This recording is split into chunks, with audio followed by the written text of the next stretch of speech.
Amigos, welcome back to my channel. So I've been reacting to some AFL content, and some people have commented that I should also watch rugby.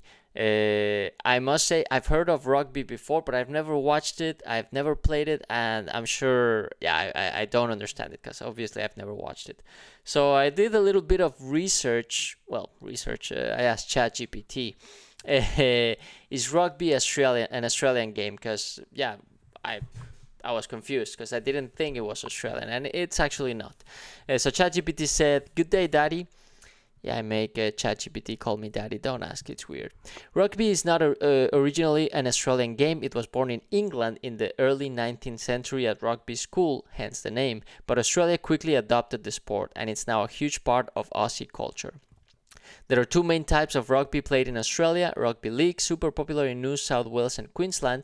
The NRL, National Rugby League, is massive here.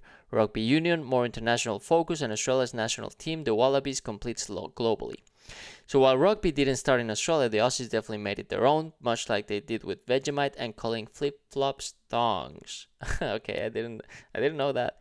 Want a quick timeline or fun facts about Aussie rugby? No, I don't, because we are about to watch the rules of Rugby Union explained. Okay, so we're watching this. I'm wondering if there's any difference with Rugby League.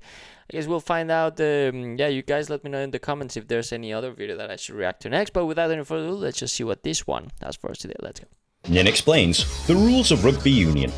The object of the game is for your team to score more points than the opposing team. The game is played with two teams of 15, playing on a field that's 100 metres long between the goal lines. In Rugby Union, you may run forwards with the ball, and you may kick the ball forwards.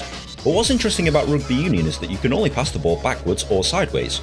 You cannot pass the ball forwards, and doing so will result in your opponent being awarded possession. The idea is to score points, and there are several ways to do this. Number 1, a try. You can run with the ball into your opponent's in-goal area and place the ball down onto the ground. This is a try and is worth 5 points. Unlike in American football, the player must press the ball on the ground with downward pressure. No downward pressure equals no try. Number 2, a conversion. After scoring a try, you are awarded a conversion kick to add more points. The kick is made from a spot 20 metres from the goal line and perpendicular to the spot where the try was scored. Kicking the ball between the posts and over the crossbar scores 2 points. Number 3, a penalty. If your opponent commits a foul, you may choose to kick the ball from the ground between the goalposts. This scores 3 points. Number 4, a drop goal. You can also kick the ball between the posts at any time during open play. To do this, you must drop the ball onto the ground first before kicking it. This also scores 3 points. To stop you from scoring, your opponents will try and stop you by tackling. Your opponent can grab you below the shoulders and pull you to the floor or stop you moving forwards. In Rugby Union, once a player is tackled, the ball carrier must let go of the ball. This usually results in players pushing each other away on the ground whilst the teammate tries to get possession of the ball. Players from either team can get possession at this point. This is known as a ruck and is an important part of the game.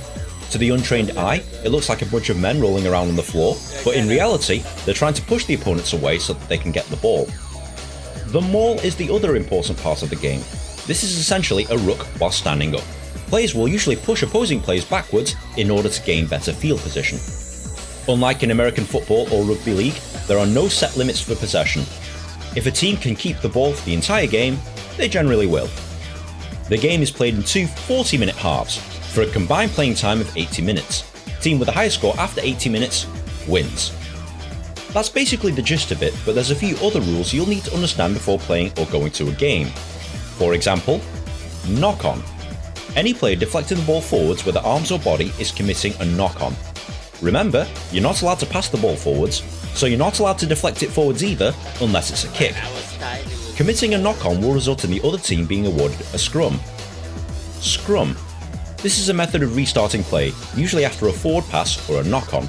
The forwards of both teams line up and push against one another whilst the ball is rolled between them. In general, any team can win possession of the ball at this point. In touch. This is rugby terminology for out of the playing area. The outer lines of the field are touch lines, and any ball leaving the field of play is said to be in touch. Line out. This is another method of restarting play, usually when the ball has left the field in touch. Players from each team will line up 1 metre apart whilst the ball is being thrown between them. Players are allowed to lift teammates up to try and gain possession of the ball. There are many other rules not discussed here, but as you watch or play Rugby Union, they will become very clear indeed. If you found this video at all helpful, please like, share and subscribe. It takes me ages to make one of these things, and good karma is very much appreciated. Be sure to follow me on Twitter also, but in the meantime, enjoy Rugby Union. Alright. Well, I must say it's still not very clear to me. I do think with these things you can watch a video, but you really either need to watch much more of it, you need to watch a game, or you need to play it yourself. But at least I kind of get an idea of it. I see why it's so popular. It's very physical, of course. It did resemble a little bit American football. Maybe I'm completely wrong, but that was just kind of my first impression. Now I wonder, as well as I did with AFL, if there's a Brisbane team, because then I know what team I'll be supporting. Because yeah, like I've said before, my sister lives in Australia, so that's the only reason I would be supporting the Brisbane and not instead of any other team, not any other particular reason. Yeah, I mean, I guess that is it for today's video. If there's anything you'd like me to react to next, please put it down in the comments down below. I think I will react to more rugby content, because I did enjoy it, but I still don't really understand the rules just yet. So yeah, without any further ado, thank you so much for watching, thank you for subscribing, and I will see you next time. Bye.